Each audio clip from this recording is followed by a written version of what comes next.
in the Sufi world, they talk about polishing the mirror of your soul, and that there's something transparent that is so directly connected from your own heartbeat to somebody else's heartbeat. And I know that as a performer, as an artist, I'm constantly working towards that end. Am I just being a technician and singing a song, or am I going across that barrier to a place which is where you're so much closer to someone else's soul? And for me, that's a central part of what I try to do.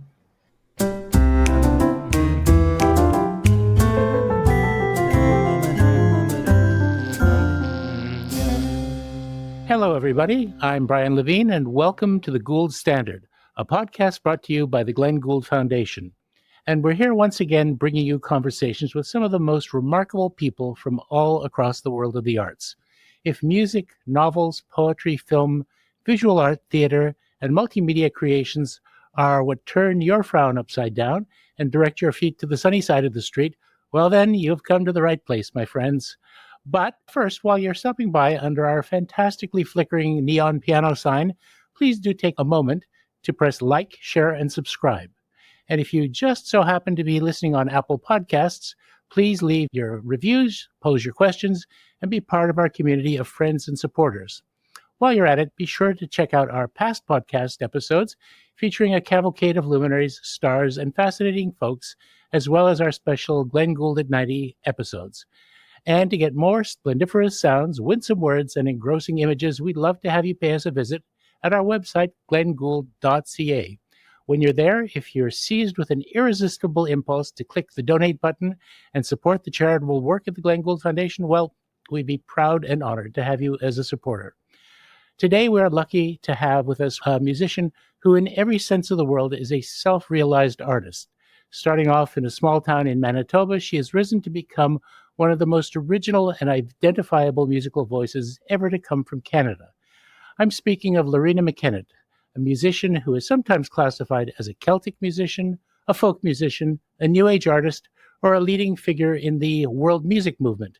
But in point of fact, she is all of those things and none, because her art is something completely original and self-created, with her fusion of music and verses, travel, research, literary sources, and channeling of an immense diversity of cultural traditions. Along the way, she's become an international touring sensation and has meticulously crafted self-produced albums, 17 of them, in fact, many of them live recordings, and each one of them a breathtaking original musical statement, which collectively have sold over 14 million copies worldwide. We're absolutely thrilled and delighted to have had Loreena join us as a juror for the 14th Glenn Gould Prize, where she took part in selecting Gustavo Dudamel as our newest laureate, and we're equally happy to have Loreena joining us today. Loreena, thanks so much for being with us. It's a great pleasure. Loreena, there's a word that I've already used a few times, and I think I'm going to be using it quite a few more throughout the conversation, and that's self, because you have maintained such artistic control over your career path and your work. You're self-produced, self-managed. You've created your own record label all by yourself, Quinlan Road. And if I'm not mistaken, you're involved in the design and presentation of your album art. In fact, I don't think it's an exaggeration to say that you are self-invented. Where did this independence and this self-reliance, there, I said it again, where did that come from? Well, I think it actually comes from my rural roots in southern Manitoba, where I grew up, particularly connected to a farming community. And there's a lot of sustainability that in the mindset of rural people, I think. And it seemed like the opening spot that I would begin my professional journey. When it comes to managing my own affairs, I often say to people, in actual fact, I'm probably unmanageable. but no, I think the self-sufficiency comes a lot from those rural roots. Mm-hmm. Well, a friend of mine used to say, if you can find one in the big city, always hire someone who came from a farm, because they understand that if you don't do the chores, something dies. So It's true. Yeah, you just have to take responsibility. So actually, while we're there, let's take us back to your beginnings as a young person in Morden, Manitoba. What was it like there? And did you always feel you were destined to pursue a life in music? No, I didn't feel destined to pursue a life in music. It was quite a, when I look back now and I see the composition of the small town of Morden, Manitoba, with about 3,500 souls, it was quite bucolic in many ways. I think of the early mornings and hearing the milkman come up the steps and put the tinkle of the bottles on the step. Going to bed at 8 o'clock, listening to the robins and thinking, oh, how unjust it is to go to bed before it's dark out. A community that was really quite connected, very, very rich with music. There was music really everywhere all the time. I think this was largely as a result of the German/German Mennonite component that was, and still is in Morden. So there were music festivals, there were variety nights, there were operettas, there was music, of course, in all the 13 churches in this small community. So there's music all the time. And although my family was not uh, very musical, I was extremely fortunate to have two music teachers who in themselves were exceptional to find in a community of that size at that time.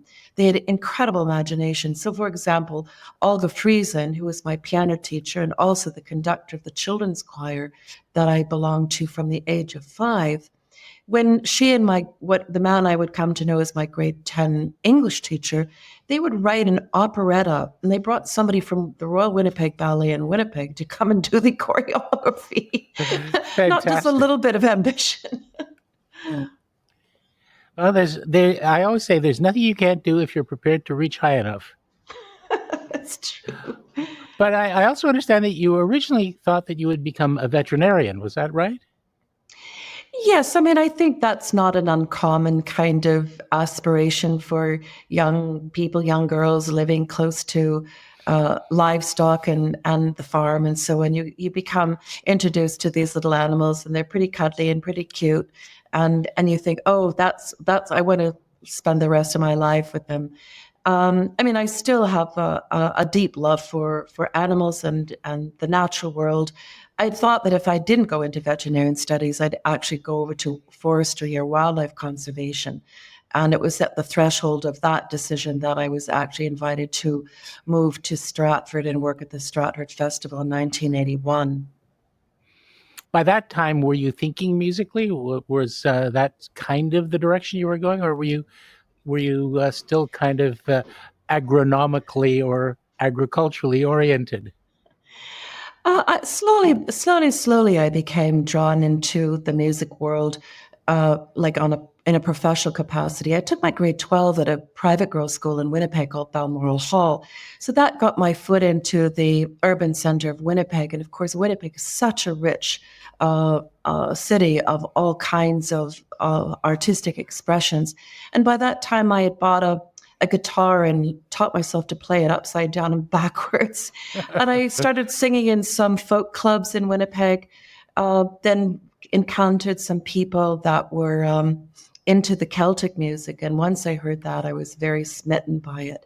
And indeed, it was Padolic from the Winnipeg Folk Festival that also gave me my first real professional opportunity, which when I think back of where I was at, this was pre-harp and pre-Celtic. This was still with the guitar.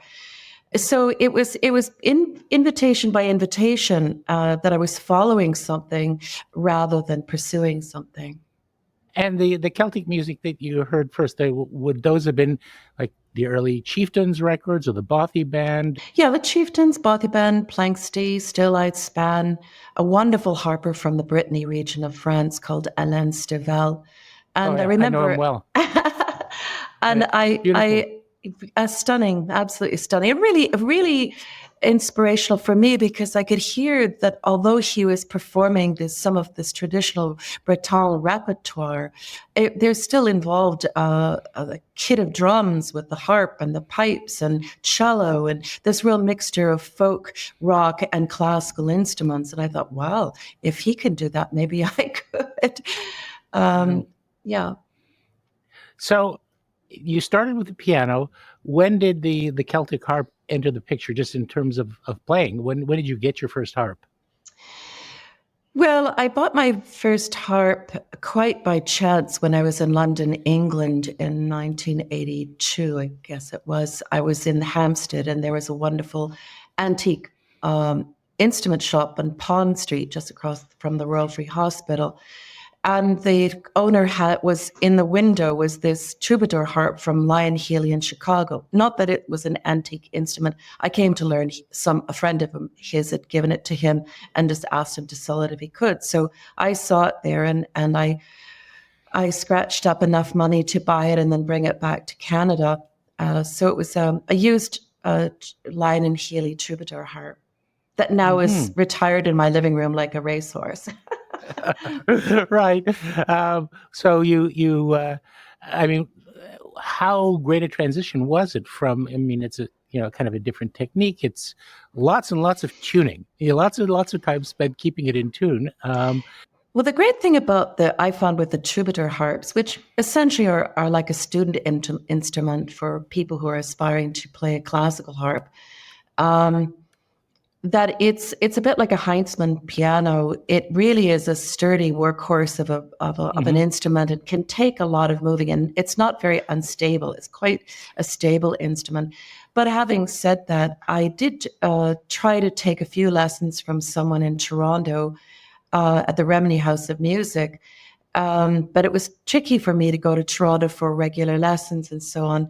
I ended up teaching myself, and to be honest, and this is not being modest, I'm not a very good harpist at all. In fact, if you were to set me next to someone who's properly trained, I think anyone would notice the difference. I learned enough to play it well enough to accompany myself singing, but I wish I had learned to play it properly, and it's a bit like typing with two fingers. Right. But there are a lot of multi-instrumentalists who will frankly admit that they're not a virtuoso on any one of them, but they get to a level of proficiency that it makes it work for their needs. Yes.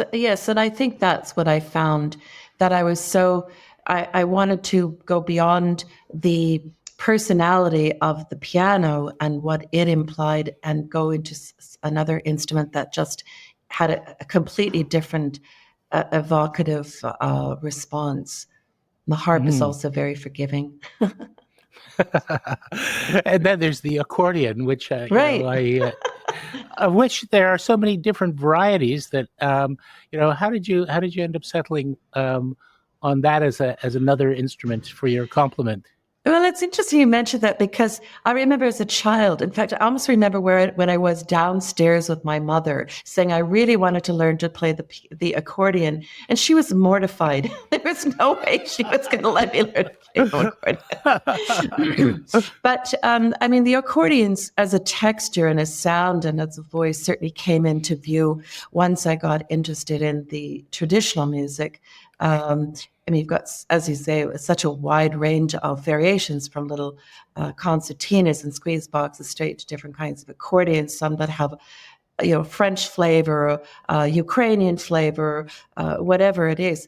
But so I acquired this relatively little accordion to, again, learned it well enough to be able to impart that texture in the arrangements of whether it's the recordings or the performances that we play.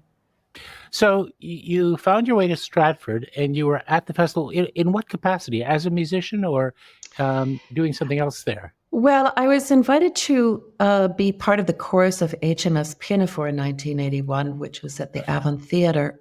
Pardon me. The next year, John Hirsch asked me to sing the part of Ceres in The Tempest, which he was directing.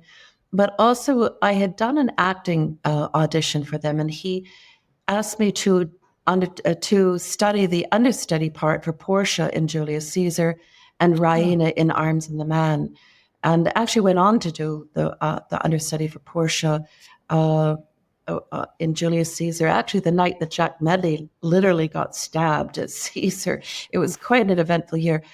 The next year, I was asked to compose and compose music for a one-man performance on William Blake that Douglas Campbell was performing. And the last year, in 1984, I was asked to compose and perform live music for Two Gentlemen of Verona. And of course, Douglas Campbell ended up having a role in your first album, Elemental, Yes. from that Blake program. And I was just listening to it again the other night, and what an extraordinary voice, and what a resonance. But let's talk about what made you take the jump into making your own record. It sounds like you were beginning to feel your way, but between understudying and other things, I could well have seen that being a decision that you left till a little later on when you toured a little bit more and had a little bit more songwriting and just experience under your belt. Why did you take the plunge? Well, I think it was almost an involuntary act. Once I become infatuated with the traditional Celtic music, I just felt like I wanted to take a run at performing or rendering my own versions of things. Um, and when I was not asked back to work at the theater in 1985, I thought, well, this might be the juncture to just kind of jump in and do that. So I spoke with my parents who'd saved $10,000 for my veterinarian education, supposedly, and said, could I use this money to make my first recording? Never having made a recording before. I don't recall any kind of, oh my goodness, you're not going to do that, or what do you think you're doing? They actually advanced me the money. And I went into this little studio in Elora, Ontario. It was in a barn, and recorded and mixed Elemental in 1 week. And then I asked the engineer if he knew of a place where I could run off cassettes. So he told me a place in Toronto, Dynapack it was. And I contacted them, and they explained to me what I needed to bring in to run off 30 cassettes. Ran off 30 cassettes, gave about 15 of them away. And then I thought, what am I going to do with the rest of these? so I reflected on the honorable practice of busking on the street.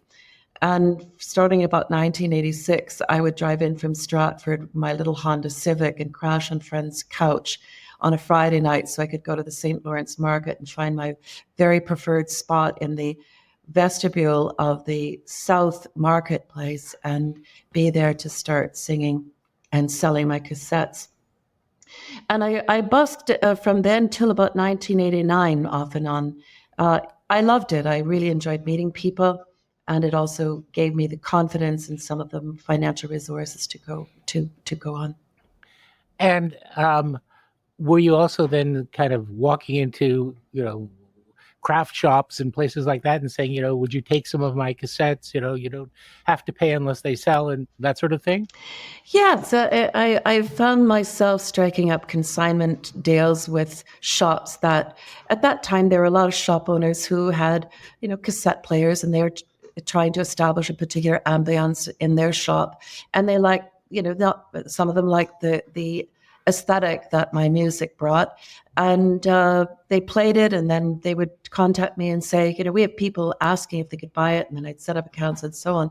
And this was particularly the case with Sam the Record Man. I remember being at home in the apartment at the back of this farmhouse on the north side of Stratford, and it was Kenny Slater from Sam the Record Man calling up, and he said, we have people coming in here asking for your cassettes, and would you be willing to leave some with us on consignment? And I said, well, sure, but I'm not sure exactly how to price them. He said, well, come in the next time you're in Toronto and we'll go over it. So I did. The next Saturday I went busking, and I went over to Sam the Record Man, and he walked me through the drill. So I would leave him 10, 15, whatever. Soon it got to be a box of 30, and soon it got to be more. And then finally, Roblin Distributors, who were the distributor for the Record Man shops across the country, said, we'd like some for other places. And then finally, we were able to change the terms where they would just pay me on 30 days. So it was a very grassroots education. Well, you became, I should have said, self-distributed as well until Roblin entered the picture. But also, was it cassettes all the way, or did you then go to vinyl or CDs? When did you sort of make the format leap? We met the format leap in 1989. I remember that year we were touring on Parallel Dreams. In 1988, I had actually been approached by Polygram to do an artist development project. They've put up to, I think, $10,000 for me to go into the studio, record 4 tunes, and they would then see whether or not they wanted to sign me. So in the fall of '88, we did that exercise. I went to Montreal to meet the folks at Polygram in January. And after they had listened to the tape, and they said, well, we like what you're doing, but we're not actually quite sure what to do with it. So we're not going to sign you. And I said, no problem. I was going to release my 3rd recording this year anyway. So I would like to buy back the tape, these tracks that we just recorded. And they looked at me and they kind of smiled and said, okay, well, you go and speak to Maureen in the finance department down the hall. So I went down to Maureen finance department. I said, I'd like to buy back the tape. I can't afford $10,000 right now, but could I buy it back in installments? Which she agreed to. So in $2,000 increments, I bought that tape back and then went on to release Parallel Dreams in the fall of '89. And I'd also built a 30-date concert tour at that time. But there clearly was a demand at that time also for CDs. And so I went to the plant in Quebec. I think Drummondville was the plant that I was working with, and did the quality control. And went to the Bank of Montreal in Stratford and said, could I get a little loan just to bridge me over this, because all the money in the investment of the recording and now switching over to this format and so on. And they said no. So I carried on and bit my teeth. And in fact, after that tour in the fall of '89, that was the last time I went back to the market in Toronto. Even though we'd been touring in little halls, I went back there just so I could earn enough money to pay off all of that stuff. And that was it. So by 1990, when the record companies had various reps, they would be going into the shops and shooting the breeze with the shop owners or the floor folks. And they were saying, well, what's happening? And clearly they would start to say, well, we're actually selling a fair number of these Loreena McKennitt recordings or CDs and tapes. You might want to consider looking at her. So in 1990, there was a kind of record company scrum. And it was really only the Warner Music Canada that was prepared to recognize that by 1990, I developed the capacity not only to finance my recordings, to finance and run my own tours and develop a mailing list. And I was actually by that time making a pretty good living. I actually didn't need a record company. So they recognized what I was able to bring to the table, and we were able to strike a very unusual deal in the record business here. It's called the Loreena McKennitt deal. Well, yeah, I want to talk about that. But before we move from those earliest days, I just want to say, and I'm sure you won't remember it, but I met you at Dynapack when you were in to pick up some cassettes, probably around 1987 or 1988. Yeah, probably. I think yes. it was your third. You gave me a copy of Elemental on a cassette. Okay. And I was thinking, oh my goodness, I was actually looking for financing for my record label. We'd already started. But I was looking for some additional financing, and someone said and I can't remember the name of the gentleman who owned Dynapack, but he was very nice, and he spent about an hour with me. That didn't lead to anything, but he said, I was talking about how our label was very interested in capturing live acoustics in a faithful way, and he said, you should meet this young woman. She's incredible. She's recording in churches in Ireland, and she's got this great harp, and and in fact, she's coming in to pick up a load of cassettes. Maybe we can run into her. And she introduced us. So I always remember that. And I may still have that copy you gave me of Elemental. Sake. Yeah. So I don't have a cassette player anymore, but I probably have the tape.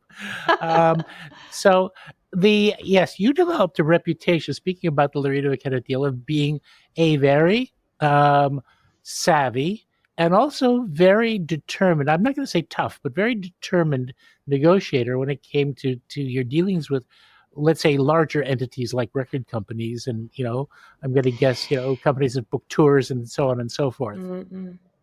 Well, I think I would like to say that I was I was or am that smart or experienced, but in actual fact, I was extraordinarily lucky to acquire a lawyer who, Graham Henderson, who was married to Margaret Timmins from the Cowboy Junkies.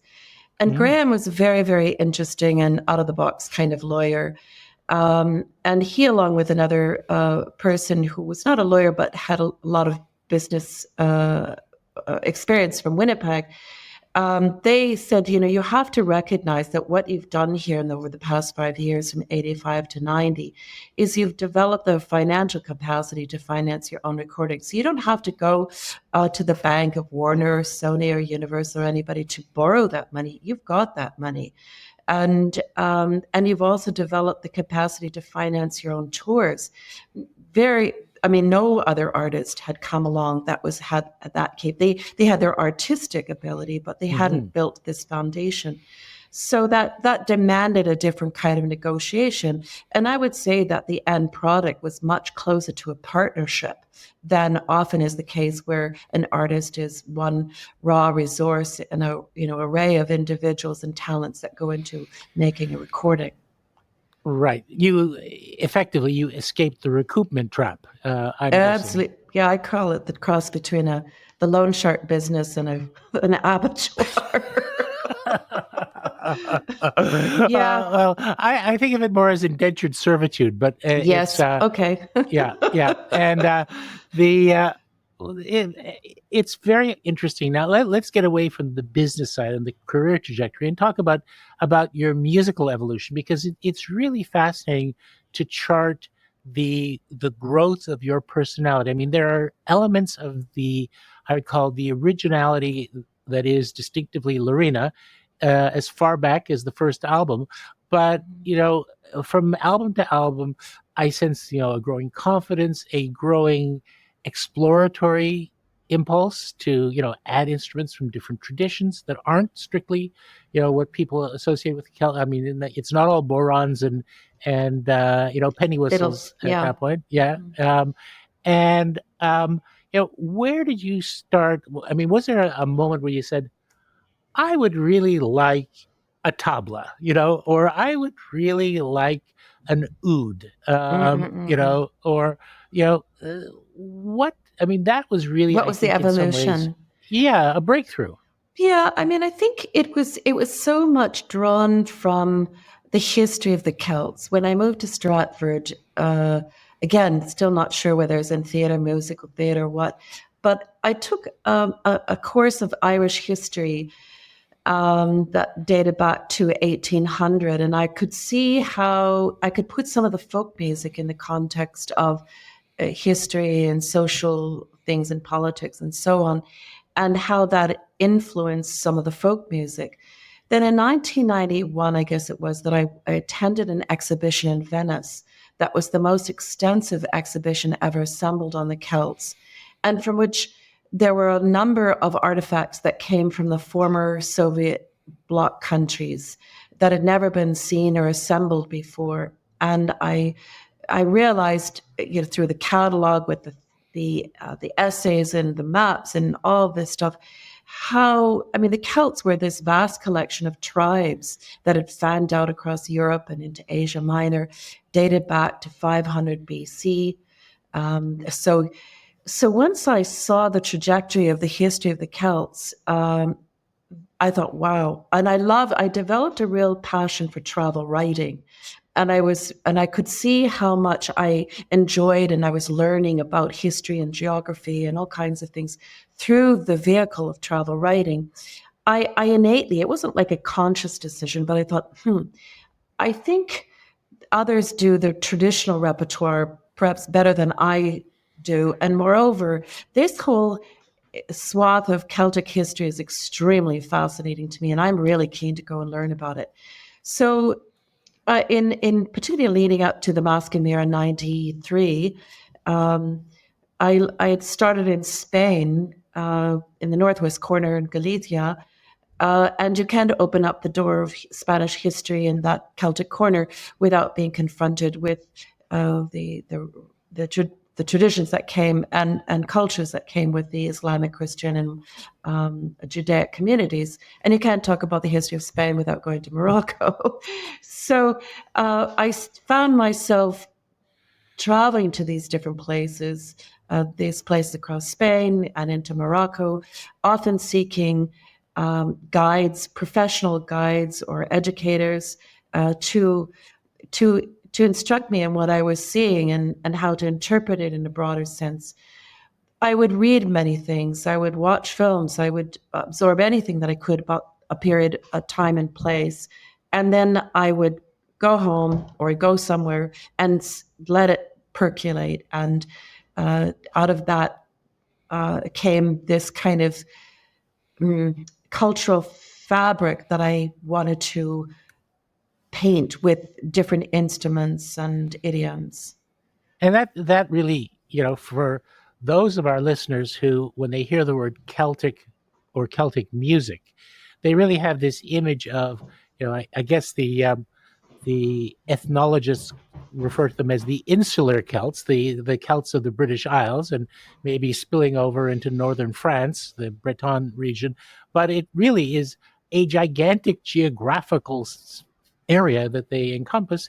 And because there were so many different tribes who were really joined by mostly the root language, the core language elements, it really is license for you to put together a musical smorgasbord that really unites all kinds of influences, which I have to say you've done so seamlessly, so gracefully. One thing that one never senses is, even though I may be listening to an Irish small pipe along with an oud or a lyra from the Islamic parts of the world, they feel like they belong together. They feel like they're somehow in a family when you weave them into a musical whole. Yes, and the great thing about the success of the visit in 1991, it then gave me the financial wherewithal to take things to another level. So not only was I starting to travel and research like, travelers and researchers of old, I would find myself at a second home at Peter Gabriel's studio in Wiltshire in England, at Real World Studios.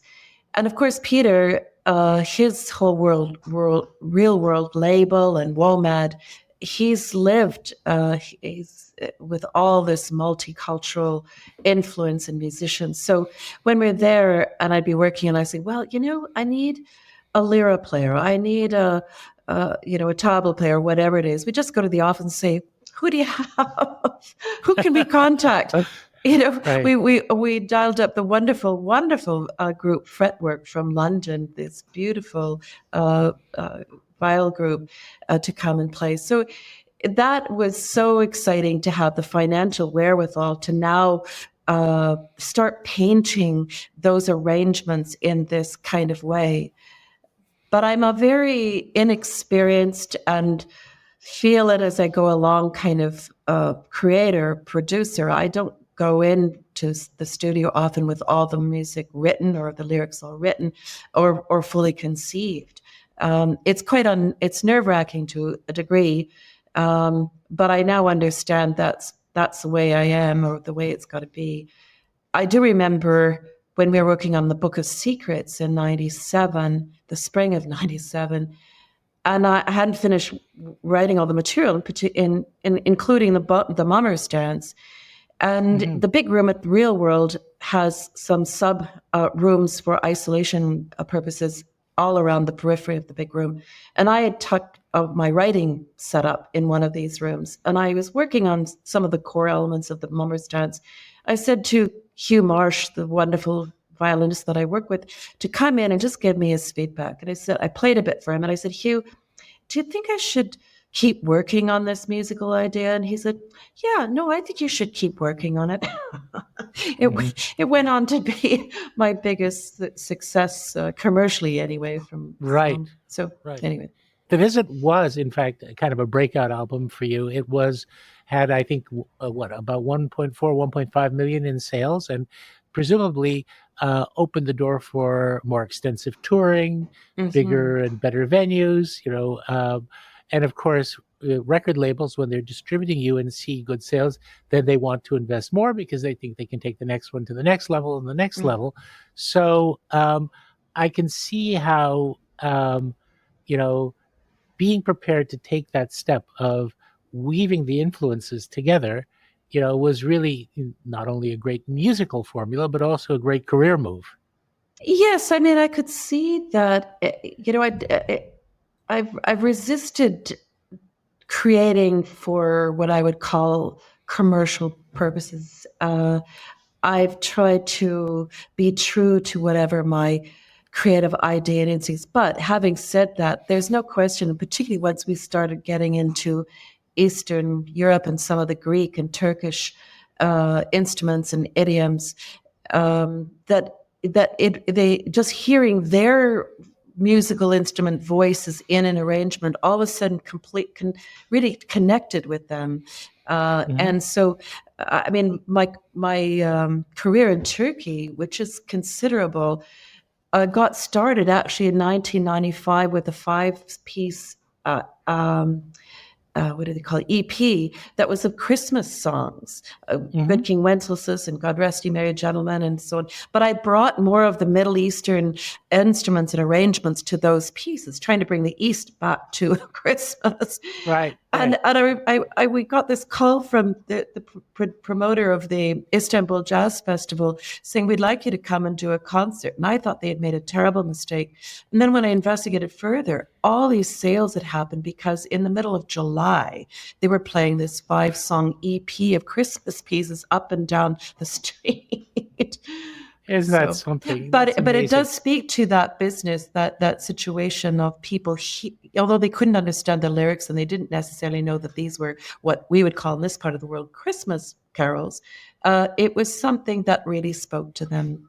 One of the things that I really admire and love about your music making is that while you still are true enough to that Scottish Irish tradition of incorporating some really great dance numbers that really kick up the heels, you also have never fallen prey to sort of what I think of as a predisposition in pop and rock music, which is, emotion is equated to volume. The louder it is, the more emotional it is. And you have always managed to recognize the emotional intensity of a whisper, of an intimate moment. And I think that in many ways, those for me are some of the highlights of your albums. Is that something that you've given some conscious thought to? There's an inner quality and a stillness that I think is very compelling in your music. I mean, when I think of that comment, I think actually going back to my childhood in Morden, Manitoba, and working with that choir, that Olga Friesen's choir, and she was extraordinarily talented as a choir conductor. And our choir used to compete with the Winnipeg Mennonite Children Choir and come quite close. But what I was introduced to at the age of 5 was dynamics and the concept or the feeling of intimacy and the power of that. The power of intimacy, so through the dynamics of how she was shaping and conducting our choral music. Sometimes even when we were doing recitations in the festivals as a class, we'd have memorized a poem and the teacher would be saying, and now come down right to the left. And so I was raised with this sensibility. So it wasn't something I had to intellectually figure out and calculately do. It was something I was really raised with. Right. You had it internalized it from an early era. That was just part of your natural musical and emotional vocabulary. Yes, as a result of being exposed to these teachers that were really creating, were performing, putting us as singers through that. Right. Another, I think really distinctive feature in your work is your your embrace of literary sources. I mean, not in all, but in quite a few of your most successful songs, Tennyson and Yeats and Shakespeare and so on. And I suppose there's a certain risk that people will think that you're awfully la-di-da and a bit on the highbrow side, but it of course doesn't come across that way at all. Lady of Shalott is really a wonderful romantic ballad when you come down to it. Um, what How do you go about finding a text or deciding that a text speaks to you? What is it that makes you? I mean, there's obviously a certain romanticism in some of it, but Shakespeare isn't exactly a romantic, and Yeats is some way is a kind of a post-romantic. Where do you find your moments of deciding to choose a text? Well, I think, coming to the point of drawing upon some of the Dead Poets Society for lyrics is been as much an act of necessity as it has been of desire from the standpoint. I've never really felt that my lyric writing was the strongest thing I did. And moreover, I wanted to draw upon other authors whose works, well, first of all, met a kind of they had a strong imagery in the tale, an aesthetic as well. So there's not just the tale, but the aesthetic of it all. Of course, very practical things is like, are the words singable? And and the phrase is kind of, but I like, I think it goes back to your comment of the smorgasbord, of having this smorgasbord, this unpredictability of what people are going to experience and where it's going to come from. With the Lady of Shalott, I chose that as a poem that had a tangential kind of Celtic connection. But I also think that those early years at the Festival Theatre, and then also in the 80s, I was working on some films at the National Film Board, that I came to appreciate and understand the role of playing a supporting role to something else. So when I found any poems, I say, okay, I don't want to take them over. I want to find a way to find a musical complement to the lyrics that make it speak perhaps in a way or more widely than it does just a spoken word. When I think of the Highwayman, for example, I've got tapes and tapes and tapes of that, trying to track that down. And that studying, let's say, the rhythmic pattern of trying to emulate the motion of the horse, which we played that drum with a boron, which had this kind of lilt. But when the story comes along to the military coming into view, the rhythm squares away quite tightly to a military kind of rhythm. And so between the choice of things as well as how it's all this trying to create the imagery of something. So yeah, I'm very glad for, and with Shakespeare, it's hard to find anyone more poignant and sophisticated as that I certainly was, and having worked at the Stratford Festival Theatre, it was very much in my blood. Right, very much so. You are one of the three most celebrated Stratford-associated musicians, I can say. I include Glenn Gould as one because he was the music director at the Stratford Festival in the early 60s. And the third one we don't need to mention. I just passed his star on the street in front of the Avon today. Bless him. Yes, bless him. I believe you. Anyway, the branching off into live albums, that's something that's a kind of a different process.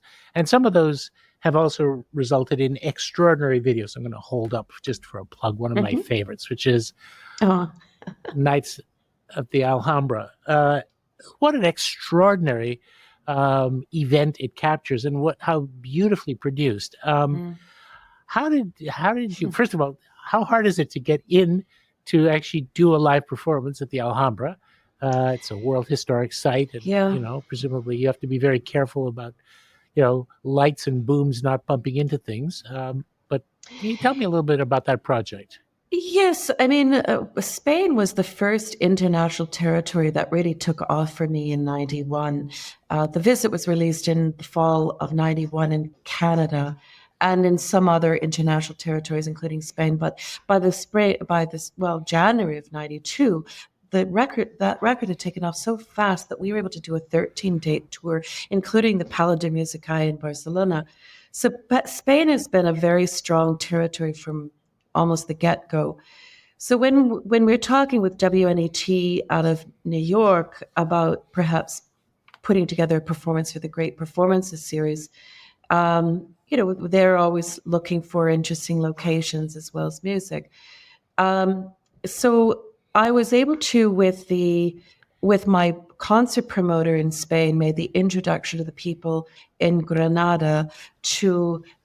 I flew over with the director, the first director, to Spain and to Granada and had lunch, and with the folks and tried to convince them that we would be very, very responsible with this UNESCO heritage site. And so it was, I mean, it was very nerve wracking because I hadn't actually done a concert as an artist since 98. But also I would find myself as the executive producer of this event, never having produced a television project in my life before. And so I was wearing two big hats. But anyway, the Spanish people in Granada were very, very generous to give us the opportunity. The good news is we didn't harm the place, and they came to the performance, and everybody went away quite happy. Right, and the finished work, which, if memory serves, is kind of like a grouping of greatest hits from your albums up to that point. It really is an extraordinary way to be for people who are, wanting to be introduced to you for the first time. I highly recommend that as a great entry point. Of course, the other option, which I also recommend, is just buy them all in chronological order and get lost in them. I only take a small commission for my advertising services, by the way. And one of the things about that ties into what I would call another overarching element in your work is what I call a flavor of mysticism, which I think is very appealing in an increasingly materialistic and often cynical world that we live in. That joining together of what I would say a Celtic appreciation of the earth and animal spirits, and also a sense of timelessness, that there are attributes in your work that seem to reach back into time immemorial and yet still have a very contemporary flavor. Are these things that you consciously try to weave into your work, or are they just sort of there in your psyche? I think both. I've used the history of the Celts as almost as a self-educational tool, and I've been fascinated to bring forward elements of other cultures and other times, and see if they can be expressed with some contemporary relevance, perhaps. Those are themes that I'm very interested in. And so it stands to follow that they would be expressed in my music for sure. Yeah. Now, along this path of developing, sometimes it seems from the way you've described it, even spontaneously in the studio, a role for instruments that for the average, let's say, Western listener are going to be new and unfamiliar. Did you have any discoveries that, oh my God, where's that instrument been all my life? What an extraordinary sound! I just have to keep using that. I'm going to guess probably not the hurdy-gurdy, because it's kind of an odd instrument. But I have to say, I think certainly one of the instruments that would fall in this category is the lira. I mean, it's called a lira in Greece, but it's called a kemençe in Turkey or other places. And it's a smallish 3-string instrument. It almost sounds like it has the register of a cello, But the first time I heard it was a cistern in Istanbul, and there was an oud and a kemençe, and I think a little drum and it was so haunting that it's not something you can use all the time or even most of the time, but there's something about that voice that for me is really compelling. I agree. I mean, if you see it, it's kind of like a little upright fiddle. Yes, yes. But kind of like if people know the viola da gamba, let's say someone sent it to the cleaner and it shrunk. So instead of holding it between your knees, you put it on your knee. On your knees. Yes, but Yeah. and let's see, you recorded a live album at the Albert Hall, right? Yes. We did that a few Now that's years a ago. gigantic barn of a place. What was that? That must have had some special challenges to it. 5,000 Well, seats. yes. I mean, it wasn't too bad because I work with some superb sound engineers, so they go in and they know they've. I mean, in our case, he had mixed in the Royal Albert Hall before, Rob Wade, and he knew what the problems or the challenges were and how to address them. It was quite thrilling. I mean, my first exposure to the Royal Albert Hall was when I was a warm-up act for Mike Oldfield in 1993. And there's a whole other sub story for that, maybe in another broadcast. But it was nice. It was nice to be able to come back in my own right into that venue. I mean, and see all the different kinds of things that are non-musical that it's been used for. So. Oh yeah, incredible. I mean, my visits there have always, been connected with classical concerts, and I've always thought, oh my God, the acoustics are really, like, everyone thinks it's a good place, but it's kind of awful, Yeah, yes. But I mean, it's just too big. Yes. But obviously, with the right kind of control and a board and amplification, managing some of those challenges, it can be quite workable. I think that's about the way to put it, because my own experience is when you have venues that have been designed for multiple things but nothing in particular, they don't really shine in anything in particular. They might be adequate, While I was preparing for this, made a little discovery, which was a phenomenon on YouTube called the first hearing videos, where all sorts of extraordinary YouTube personalities, some with big followings, some with small followings, basically spontaneously react to some music for the first time. And there's this whole subcategory of first hearings of Loreena McKennitt. And there were a couple of Irish vocal coaches, listening and just being absolutely blown away by your technique, which they say is absolutely distinctive and really, one of a kind. And the particular areas of how she uses her voice are extraordinary because they're so powerful without ever having to, like, she never overpowers her voice. She never, so, and then there are these, what I would call, ultra young people with all kinds of piercings, and they're listening to music and they're, making the most extraordinary associations. I had one video of a young woman from Africa who was, discovering you for the first time. But what's really interesting is, virtually all of these are very young people. Mm-hmm. They are discovering you for the first time, and they are just totally overwhelmed by what they're hearing. So I don't know what to make of that, except to say, it's lovely to see how music that doesn't quite fit into the pigeonholes can actually reach across all kinds of barriers and find new audiences, unexpected audiences.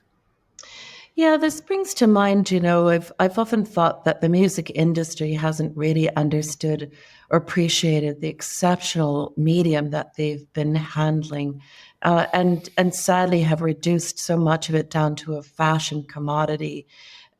Music is such an extraordinary method of communication that I think it has so much more possibility and meaning in people's lives than what the infrastructure of the business side has led us all to. I think there's been some positive sides of the digital era, allowing people to hear such a broad cross section of things. But I mean, also, I could wane for a long time about the detrimental sides. But no, I think it speaks to the fact that music can be incredibly universal, and for me, probably one of the most important aspects of my relationship with the music that I create. In the Sufi world, they talk about polishing the mirror of your soul, and that there's something transparent that is so directly connected from your own heartbeat to somebody else's heartbeat. And I know that as a performer, as an artist, I'm constantly working towards that end. Am I just being a technician and singing a song, or am I going across that barrier to a place which is where you're so much closer to someone else's soul? And for me, that's a central part of what I try to do. And I think is in many ways something that, as music has become more and more commercialized and has become more and more almost a formulaic synthetic product, we lose the essence of music. You keep to the essence of music. You're always searching for that moment where one heart can beat in sympathy to another, and find those moments. And it's great to see that if you also strip out the other insidious element, which is presumption, prejudice, and categorization. If you just basically say, here's a piece of music, I don't care what you think of it, what you compare it to, whether it, fits into your idea of this thing or that thing, just listen to it. And if it works, it works. Well, this was for me one of the issues that I had to broker relatively early on, particularly after The Visit was released, is that what bin do you, I remember Ken Slater back at Sam the Recommend, well, what bin does it go in, the folk, or the new age, or what part of it? And that you can be ghettoized, and people can be steered away from something that in actual fact they might want.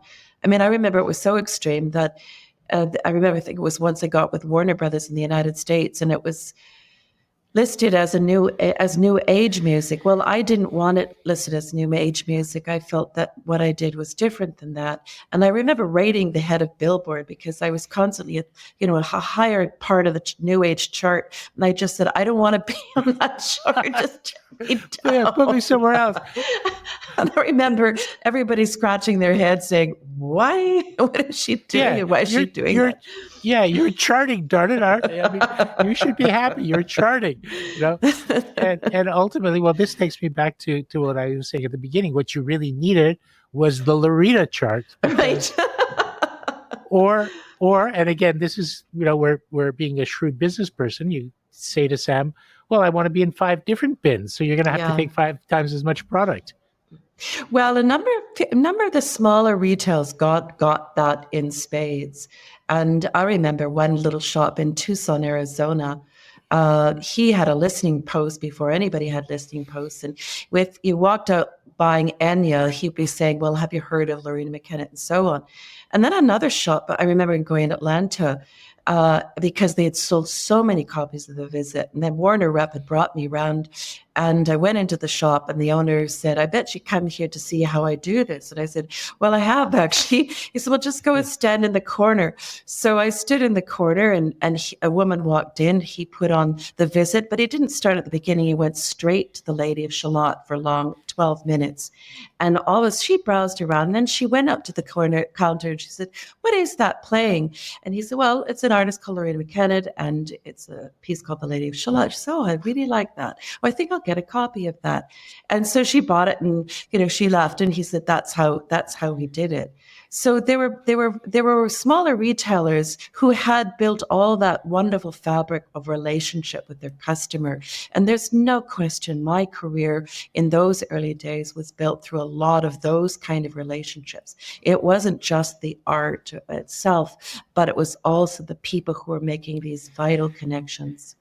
And it is so much the opportunity to have a chance encounter. I have a kind of a contrary story. I had a it was a Tower Record, actually one of the biggest Tower Record stores. The manager of the Tower Record classical department on Sunset Strip in Los Angeles, and he came up to me at a conference and he said, "I love such and such a record."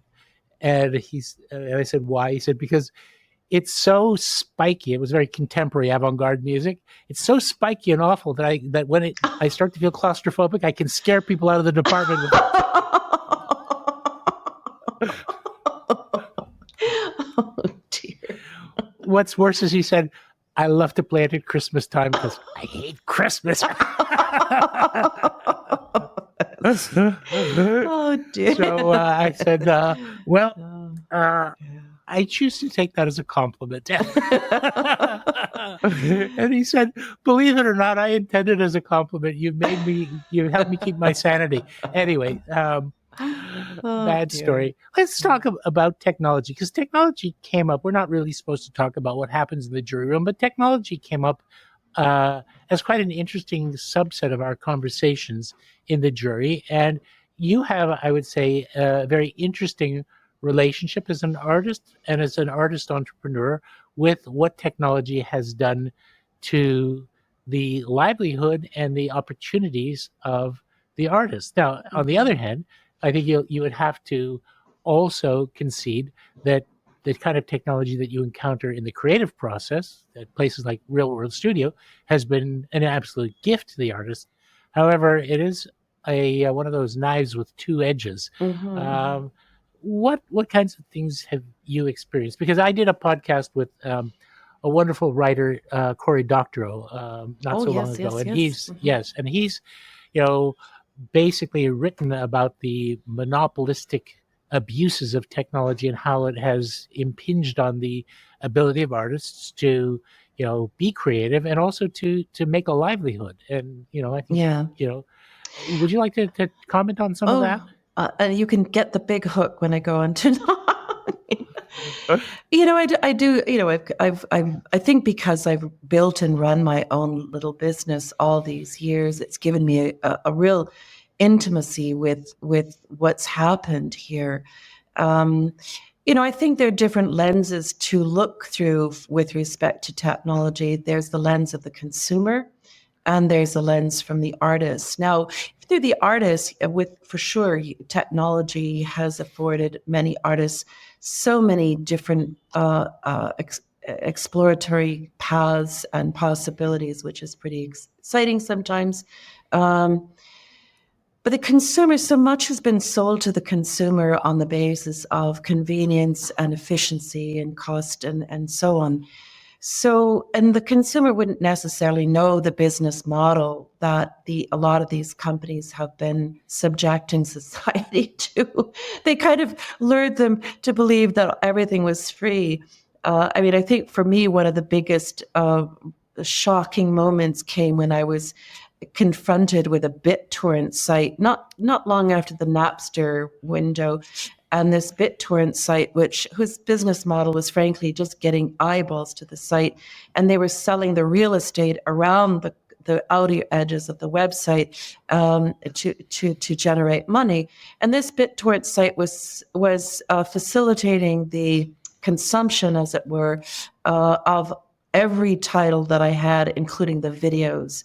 And it had a little counter at the bottom, and it was bragging that it had facilitated people, taking this music and this experience I think it was like 5,000 units a week or something. So if you multiply that times the weeks of the year and the years and other sites like it, it was a catastrophic event that the regulation, just simply the technology had come into society, particularly in our industry. Our industry was one of the first to be hit so hard that the legislators just didn't know. Nobody knew what was happening until it was very, very late. I know that the Spotify camp came in and saying, "Hey, we can save this for everybody," but in actual fact, it wasn't.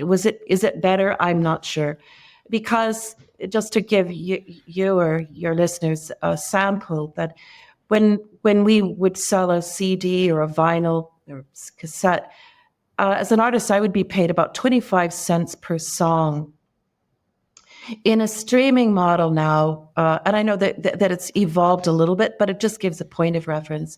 In Spotify, artists might get paid 10 cents per 1,000 plays. Or on YouTube, which is a Google product, I might get paid 0.00013 cents per play. So you now have to enter in the multiple millions to make the revenue that you did before, and you just simply can't. And because there's so many other artists now in the landscape, everybody's competing for the same 24 hours that we have in each day. So to cut to the chase of it, have been two sides of the music industry. There's the music production, and you commodify it and you sell it and you make money that way. And then there's the touring side. And it used to be, up until 98, we would sometimes run our tours as a loss leader because the sales of the recordings would be so strong. We'd look at SoundScan reports and we could see this long tail of sales across the catalog once we left town. But that's the first side of music is now broken. And so people have had to primarily resort to touring and performances to sustain themselves. And that pie, the revenue, I've forgotten what the figures are of the industry prior, like 97 or 96, to what it became a mere 10 years later. It was this huge collapse of this pie.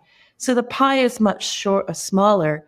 And you have still most artists, not myself, because I manage my own and I own my own masters, etc. Right. But most other artists are signed to a record company, have a manager, and there simply was not enough money left to pay everybody. So very, very accomplished artists who deserve to have their careers go on still could not make it financially worth it. And we've seen, it's a bit like Rachel Carson's Silent Spring. Mm-hmm. I feel I'm seeing not only artists who should be out there still, like myself, but I see a disappearance of music in the schools because the tech has taken over and has made it STEM, not STEAM. I ran into a child in just Blythe, Ontario, about a month or so ago, who's in grade 4, and she shared with me she had never sung at all at school yet. So I see that the invasion of this invasive species of unregulated technology it broke our industry in a way that until there's much more regulation, I don't see that coming back. And I think just to finish with that thought, it has been, sadly, the fact that part of the business model is so horribly broken. Now we find there's no longer a business case argument to be making a lot of new material with all those exotic instruments. It's extremely expensive, not unlike right. Symphony orchestras are expensive. Yeah, it's terrible. And you're right that your situation, as difficult as it must be, is still privileged compared to those who are, if you're the record label and you own the master, and you are, have a huge catalog, so you've got a massive material, and in this business model, it's simply the amount of material, the number of titles that you have, then you could potentially, in aggregate, generate a good amount of revenue, perhaps. That's one reason why the record labels actually own part of Spotify. Exactly. So they get it coming and going. Exactly. But if you're the artist and you're getting, let's say, a 10 or a 12% royalty, then you're getting 10% of 1,000th of a cent per play, which is, beyond ridiculous. It's just not sustainable. And I think again, I appeared before the Heritage Committee back as when we were trying to ratify the copyright reform, and spoke about how many artists live below the poverty line.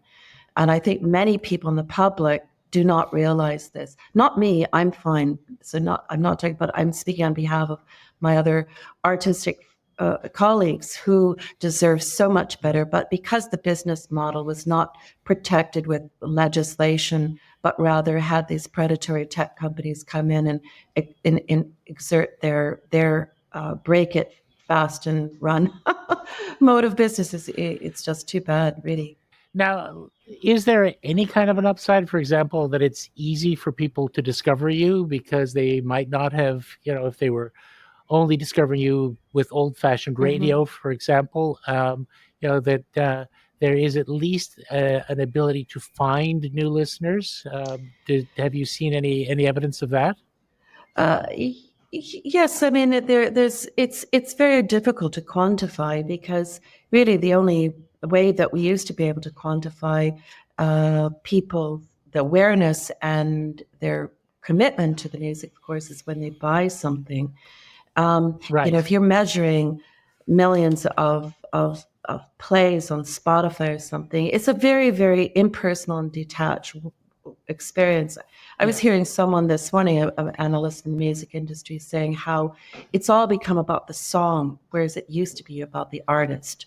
And Right.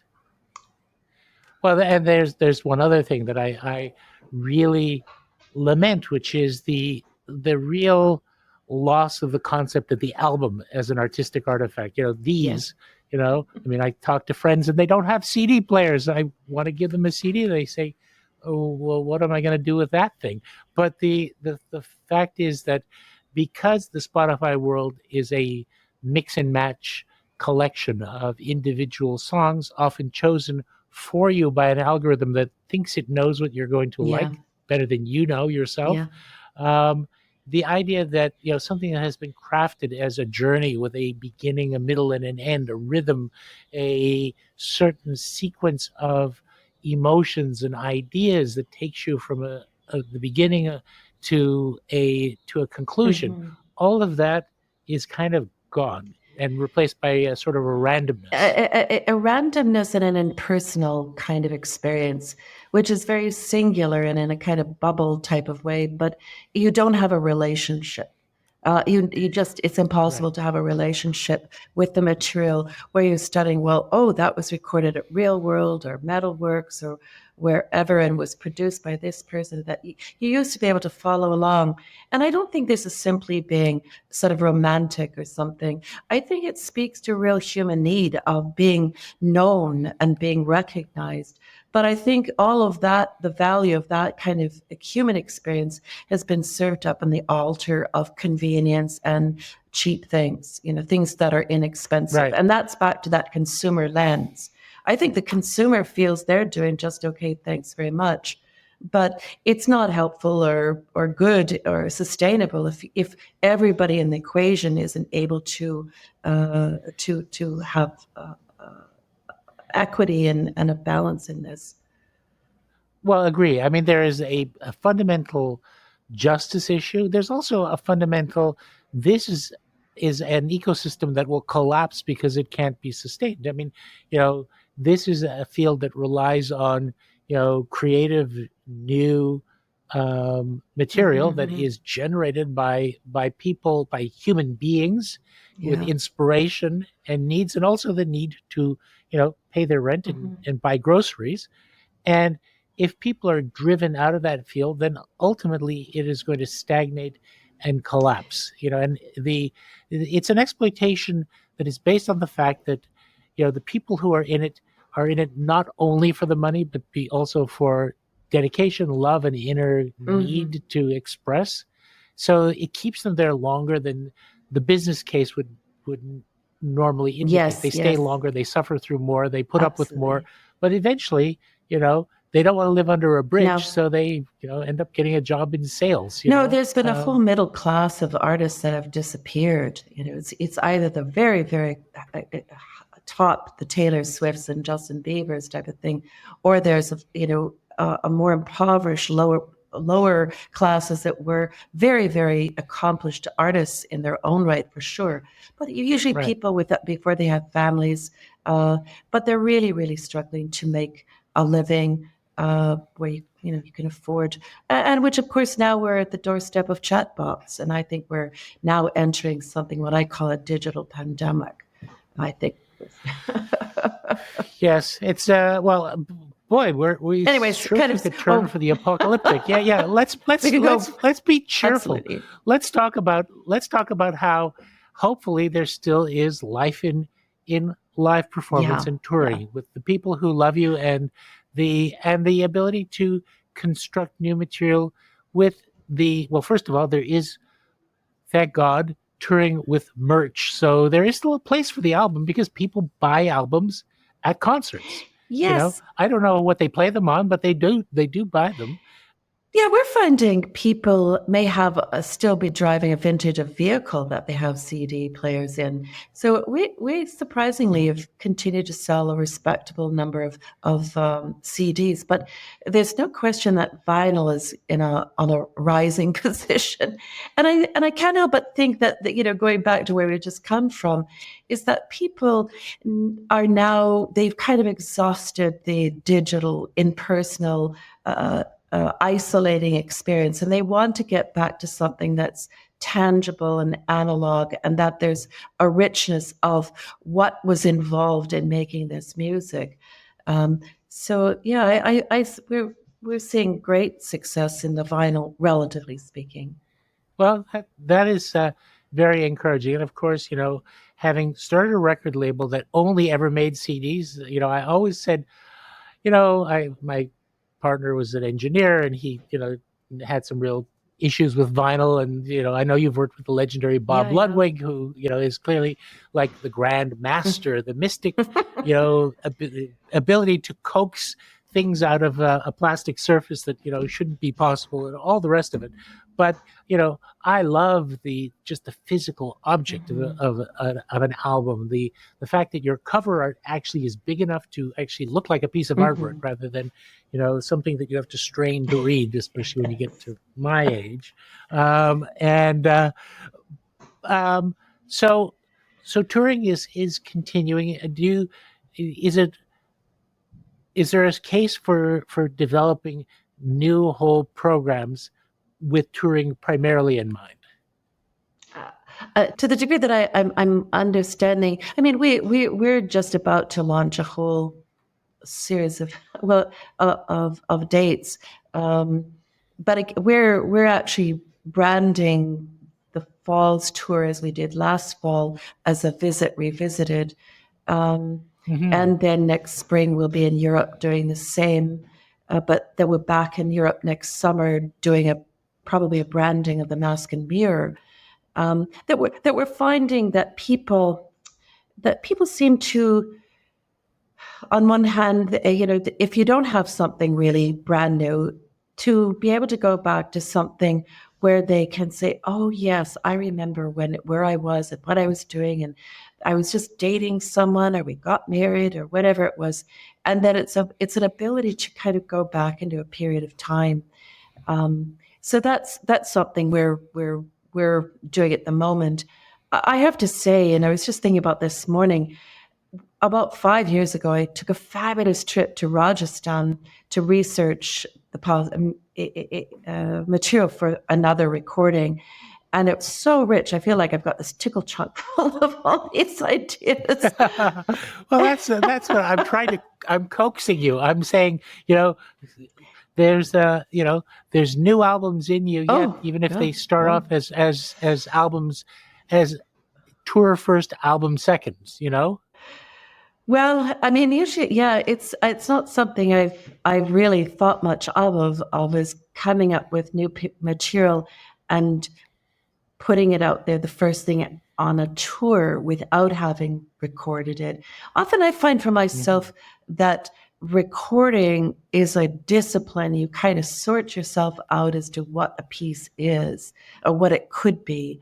But it's not to say that, there couldn't be something really quite interesting, exceptional by doing it the other way around. And who knows, maybe that's the only way something truly, really new, we could do it. It's just that it's very expensive bringing out many more than 5 or 6 musicians. I know that with an ancient muse, I think Yeah. we brought out about 9. I think we were 4 buses and 2 semi-trailers, and it's Yes. very, very expensive. So then, Yeah.